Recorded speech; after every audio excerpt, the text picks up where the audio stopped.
My sister banned me from her wedding photos, saying I'd ruin the aesthetic. So when she fainted during the vows, guess who carried her out while the photographer kept snapping, "I'm Alex, 30 years old, male." My hands are still shaking as I write this because I can't stop replaying what happened at my sister's wedding and everything that led up to it. My sister, Lily, 28, female, has always been intense. She's the type who needs every room she walks into to feel like hers. Growing up, she'd stage manage our family Christmas dinners like they were Broadway productions. Matching napkins, perfect playlists, rehearsed toasts. If you messed up her vision, she'd let you know. Sometimes with a laugh, sometimes with an icy glare that could silence an entire room. We were close when we were younger, or at least I thought we were. I was the one sneaking her Pop-Tarts when she got grounded, the one who taught her how to drive stick shift in Dad's old truck. But somewhere along the line, things shifted. She became obsessed with appearances, with curating a life that looked perfect on Instagram. I stayed the same, messy, sarcastic, showing up to family events in jeans and hoodies. And she decided I didn't fit. That all came to a head during her wedding planning. At first, I was happy for her. She was marrying Mark, 31, male. A nice enough guy, a little bland, but genuinely kind. I figured my role was simple. Show up, smile, maybe give a toast. Easy. But Lily turned it into a nightmare. She called me one night, voice dripping with that fake sweet tone she uses when she's about to drop a bomb. "So, Alex, we've been talking with the photographer, and we think maybe you shouldn't be in the official photos." I actually laughed at first, thought she was joking. But no, she doubled down. "It's not personal, it's just the aesthetic. You don't really match the vibe." The vibe? Like I was some clashing throw pillow she could just toss out. I tried to swallow it, but it hit me harder than I expected. I'm her only brother. She wanted glossy pictures of a perfect day, and apparently I wasn't picture perfect enough to stand beside her. I said something like, "Wow, thanks for letting me know where I rank." She snapped back, "Don't be dramatic. You'll still be at the wedding. Just not immortalized." I didn't yell. I didn't fight. I just sat there in silence, phone pressed to my ear, feeling this knot in my chest. Like I was 12 years old again, watching her get praised while I got brushed aside. Only now it was worse because this was permanent. She didn't want me in her story at all, and I wish I could say I let it roll off me. But deep down, a seed planted itself. A thought I couldn't shake. One day, Lily is going to regret underestimating me. And oh, did that day come? After that phone call, I kept my distance. I wasn't going to beg to be included in my own sister's wedding photos. But damn, it stung. Every time my phone buzzed with some family group text about centerpieces or playlists, I just muted it. Mom, Karen, 55, female, tried to smooth things over like always. She called me a few days later, voice tight, like she was balancing on eggshells. "Alex, honey, don't make a big deal of this. You know how Lily gets. It's her special day." Her special day. That phrase had become gospel in our house. It was like the moment Lily got engaged, the rest of us became background extras in the Lily show. Dad, Tom, 58, male, didn't say much. He never does. Just sighed over dinner one night and muttered, "It's not worth the fight, son." He spent my entire life ducking Lily's storms, and now he wanted me to do the same. I'll admit it. I started pulling away. I stopped volunteering to help with wedding stuff, stopped checking in. Not out of spite, but because every interaction made me feel smaller. Meanwhile, Lily went full bridezilla. Stories filtered down to me. She screamed at the florist for using the wrong shade of cream, made the maid of honor, her best friend Jenna, cry during a dress fitting, even threatened to change venues when the original coordinator said no to releasing live doves. And yet, everyone tiptoed around her, acting like this was normal. Like this was just wedding stress. The one person who actually seemed human through all this was Mark. We ran into each other at a hardware store a month before the wedding. He looked exhausted, tie loosened, dark circles under his eyes. He chuckled when he saw me. "Man, you're lucky she didn't rope you into all the prep. It's a lot." There was something in his tone. Not regret exactly, but weariness. Like he'd signed up for a marathon and realized halfway through that he hadn't trained for it. I almost asked him if he was sure about all this, but I bit my tongue. Not my place. Still, that encounter stuck with me. Mark wasn't the type to rock the boat, but you could tell he was drowning under Lily's perfectionism. And I couldn't shake the thought that maybe I wasn't the only one being pushed aside for the aesthetic. The week before the wedding, Lily called again. Not to apologize, not to check in, just to remind me. Alex, just don't wear anything too loud, okay? Neutral colors. We don't want you standing out in the background shots. The background shots. Jesus. I wasn't even in the official photos and she was still worried about me ruining the background. That was the night I stopped feeling hurt and started feeling something else. Defiance. If Lily wanted me invisible, maybe that was exactly what she wouldn't get. The rehearsal dinner was supposed to be this warm, celebratory evening. Instead, it felt like stepping into a powder keg. The venue was one of those rustic but expensive barns with chandeliers dangling from wooden beams. Lily swept in wearing a white cocktail dress that looked like it had been ironed onto her body. She was glowing, but not with joy, with control. She barked orders at waitstaff, rearranged flower arrangements mid-conversation, and kept checking her reflection in every reflective surface like she was starring in her own perfume commercial. Mark trailed behind her like a shadow, smiling when prompted, shaking hands, but otherwise fading into the woodwork. I took a seat near the back, content to watch the circus unfold. Karen fussed over Lily, straightening imaginary wrinkles on her dress, while Tom retreated to the bar. Classic division of labor. Mom fed Lily's ego, Dad numbed himself with whiskey. Then came the speeches. Jenna, bless her, tried to lighten the mood. She raised her glass and said something sweet about watching Lily and Mark grow together. But halfway through, Lily cut her off, actually waved her hand like she was swatting a fly. Keep it short, Jen. We don't want to bore people. You could see Jenna's face crumple, but she forced a smile and sat down. That was the thing about Lily. She didn't just control the narrative, she humiliated anyone who dared deviate from it. When it was Dad's turn, Tom stood, cleared his throat, and said something simple about family and happiness. It lasted maybe a minute. Lily rolled her eyes. Really, Dad? That's it? She snapped, loud enough for half the room to hear. The silence that followed was suffocating. I clenched my jaw so hard I thought my teeth might crack. Tom sat down without a word, face pale, hands shaking slightly as he gripped his glass. That was my breaking point. I stood up, unplanned, heart hammering. I'll say something, I muttered, loud enough that heads turned. Lily's eyes narrowed. Alex. But I kept going.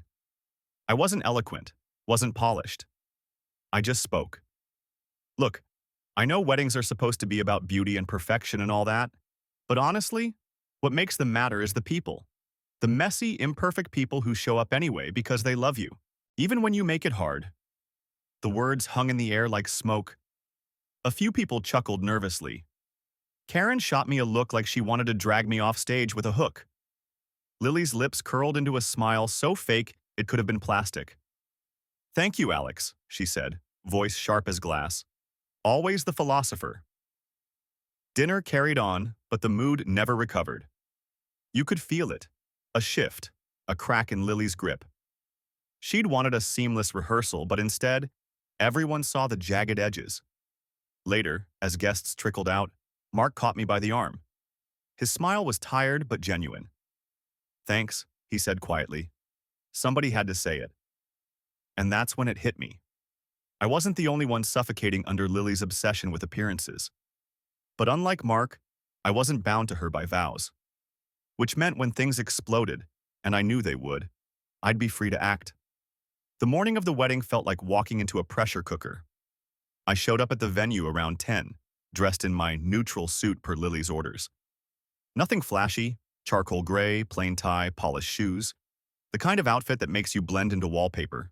Exactly what she wanted. The place was already chaos. Florists scurrying around like ants, a makeup artist snapping at bridesmaids to stop crying, the photographer adjusting lenses like they were prepping for the Oscars. And in the middle of it all was Lily, a storm in white silk. She was pacing in her bridal suite, shrieking into her phone. Something about the bakery delivering the wrong style of fondant. It's ivory, not cream. Do you people understand what aesthetic means?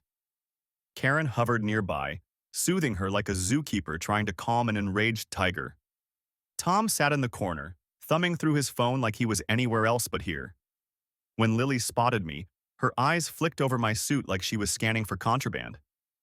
Good. You don't look ridiculous. Stay out of the way. That was my welcome.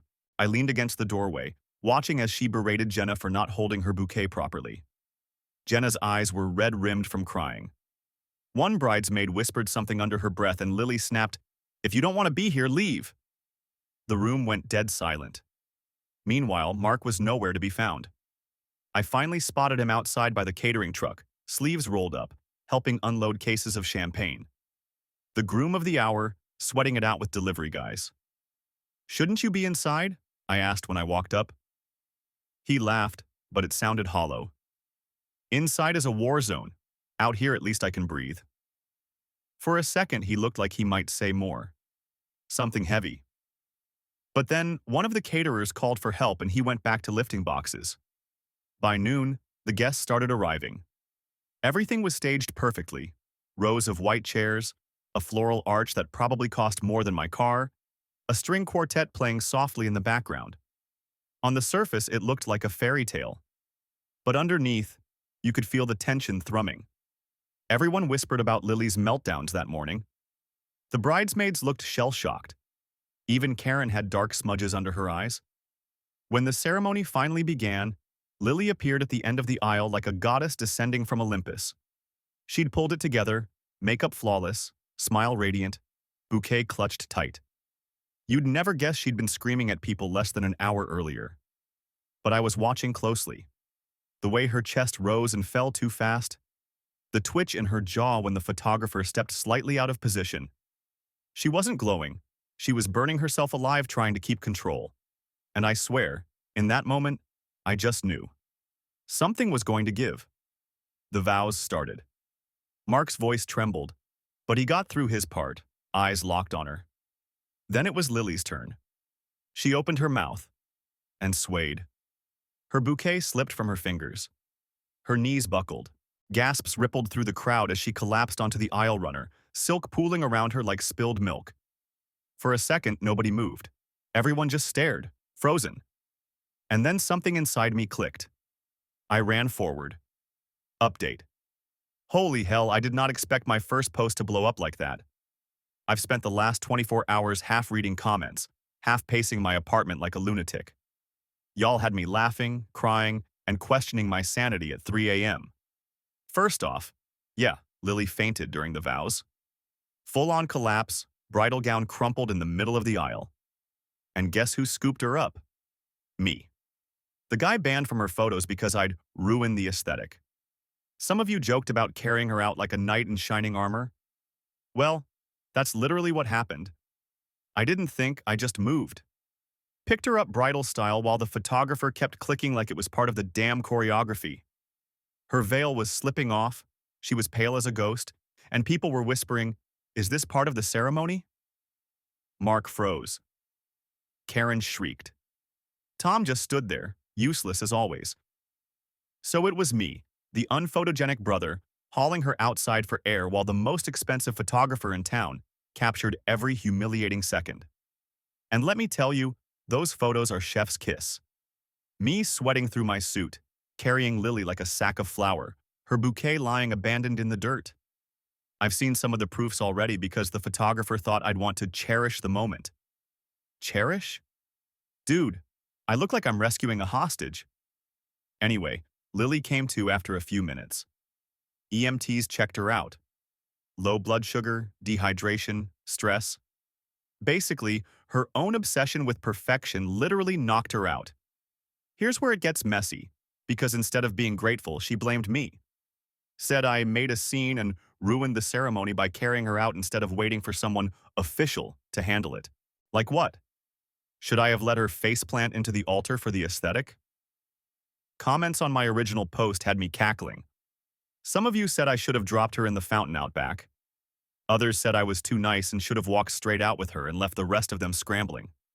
One guy DM'd me a meme of a fireman rescuing a mannequin with my name photoshopped on it. I nearly spit my drink. But here's the kicker. Those photos? They're going viral in the family group chats. Cousins are sharing them, relatives are calling me a hero, and suddenly I'm the one everyone's talking about, not the $20,000 floral arch. And Lily hates it. So now, instead of her wedding being remembered as some Pinterest perfect dream, the lasting image is me, the ruined aesthetic, carrying her limp body out of her own vows while everyone watched. And I can't lie. There's a dark, petty part of me that finds that poetic as hell. When Lily came to, she was sitting on a folding chair outside the ceremony barn, veil askew, makeup streaked. EMTs had given her some juice, and Mark hovered nearby, rubbing her shoulder like she was a fragile doll. Karen was frantic, fluttering around with a water bottle. "Sweetheart, it's just stress. You've been working so hard. Everyone understands." Everyone did not understand. Guests milled around awkwardly, whispering, texting, sneaking photos of me carrying her out. Tom tried to corral people back inside with promises the reception would start soon, but it was clear the magic was gone. And Lily? She didn't thank me. She glared at me.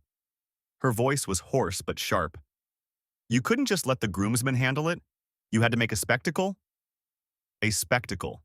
That's what she called me, stopping her from face-planting in front of 150 people. Mark cleared his throat. "Babe, he was just trying to help." "Help?" she snapped. "He ruined everything. Now all anyone will remember is him carrying me like some comedy sketch." I didn't even answer. I just stepped back, letting her spiral. Because here's the thing, the damage was already done. And it wasn't me who caused it. It was her own obsession with control. The reception limped forward, but the atmosphere was off. The band played too loudly, the cake cutting was awkward, and people kept sneaking looks at their phones. Because the photos had started circulating. Fast. My cousin Emily showed me one at the table, me with Lily in my arms, her dress bunched up, mouth open mid-collapse. Next to it, someone had already captioned it. "True love is your brother saving you while your husband stands frozen." I laughed so hard I nearly choked on my champagne. By the end of the night, half the family had the pictures. And the whispers shifted, from Lily's dream wedding to Lily fainting, me stepping in, Mark being sidelined. When it came time for toasts, Jenna hesitated, eyes flicking to Lily. She finally raised her glass and said, "To love, family, and the people who pick us up when we fall." Literally. A ripple of laughter ran through the crowd. Lily's face tightened like glass about to shatter. She didn't speak to me again that night. Not a word. Not a thank you. Nothing. But the photographer cornered me before I left. "Alex," he said, almost sheepish. "Those shots. They're powerful, raw. The kind of thing people remember." I just smiled. Guess I didn't ruin the aesthetic after all.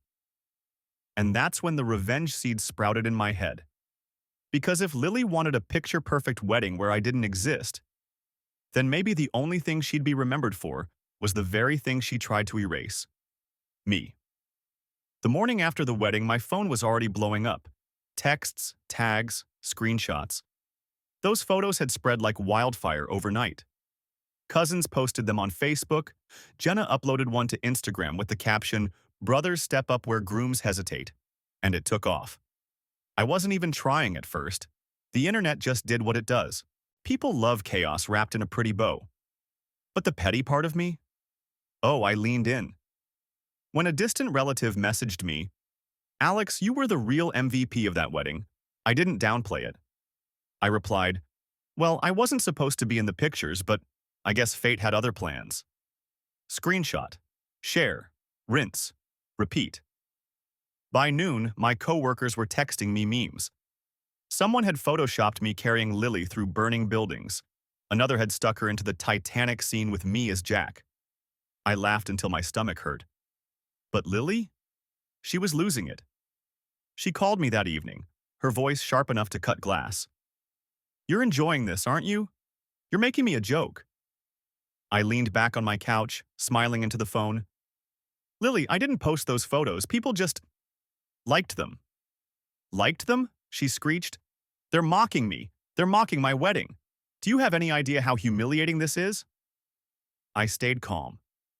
Maybe if you'd let me be in the photos like normal, nobody would care so much about the one where I had to carry you out. Dead silence. Then she hung up. Over the next few days, things escalated. Karen called, begging me to please stop fueling the fire. Tom, as usual, stayed out of it. But Lily went nuclear. She started messaging relatives, demanding they delete the pictures. She even called the photographer and tried to buy the rights to bury them. Too late. People had already saved them, reposted them, turned them into jokes. The best part? One of the photos got picked up by a wedding blog. They ran it under the headline, "Weddings aren't perfect, and that's beautiful." The article praised the raw humanity of the moment. Guess whose name they mentioned? Mine. Alex, the brother who stepped in. Mark texted me quietly after that. Just, "She's furious, but honestly, you did nothing wrong. Thank you again." And I realized something. Mark had seen the truth. Everyone had. Lily wanted a flawless fairy tale, but what stuck in people's memories wasn't her curated perfection. It was the chaos she couldn't control. And me, the brother she tried to erase, was immortalized right in the middle of it. For once in my life, I wasn't the background. And that's when I decided, no more fading out to protect her image. If Lily wanted a war over aesthetic, I'd make damn sure her wedding was remembered for mine. Update 2. Okay, so apparently I've gone from the brother banned from wedding photos to some kind of accidental internet meme. I swear I did not plan this. But holy hell, watching Lily unravel has been something. Quick recap. Those photos of me carrying her fainting body out of the ceremony? Yeah, they're everywhere now. Not just family group chats, not just Instagram. Actual news outlets are running them. Some wedding blog called it the candid moment of the year. Another site straight up labeled me hero brother. Y'all were joking about me being a knight in shining armor, and now BuzzFeed basically did a slideshow with that exact caption. Meanwhile, Lily is losing her mind. She's called me 3 times today, each more unhinged than the last. First call was tears. "You have to tell people to take them down, Alex, please. This isn't funny." Second call was rage. "You're sabotaging me on purpose. You've always been jealous." Third call was full-blown hysterics. "You ruined the most important day of my life." And look, I get that she's embarrassed. But what kills me is she's still not angry at Mark for freezing like a deer in headlights.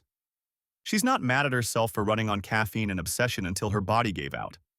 Nope, it's all my fault because I didn't stay invisible. Reddit, you guys are ruthless.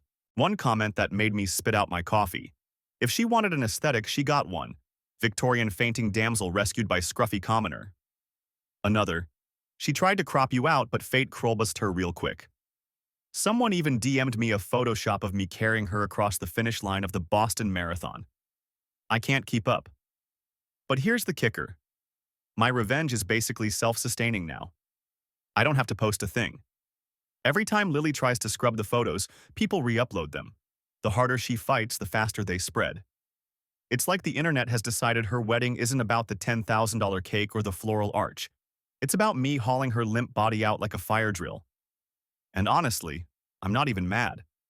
For once, I'm not the background character. I'm the headline. Mark texted me again tonight. "Don't tell her I said this, but I think you saved me too." That one hit different.